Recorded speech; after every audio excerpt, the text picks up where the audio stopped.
Hello everyone, কেমন আছেন সবাই? তো আমরা গ্রামের মানুষ বেশি একটা ভালো নাই। টানা বৃষ্টিতে আমাদের গ্রামের পথঘাটের অবস্থা ভাই খুব শোচনীয়।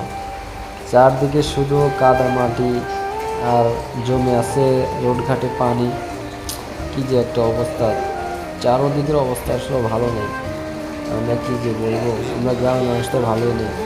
তো ছোট্ট একটি কাজে বের হলেও মনে হয় যে সাহসের ব্যাপার সেপার আসে, কারণ শিশুদের স্কুলে নিয়ে যেতে হয়, শিশুদের স্কুলে নিয়ে যেতে কষ্ট হয়, বৃদ্ধদের চলাচল অনিরাপদ কেউ বলেন।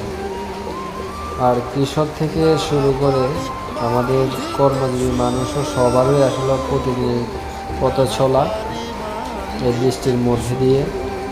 এত টানা বৃষ্টি ভাল লাগে না, কি যে অবস্থা। এই বৃষ্টি ভেজা দিনে চলে যেও না, বৃষ্টি আনন্দে তোমারই গন্ধে আমায় একটু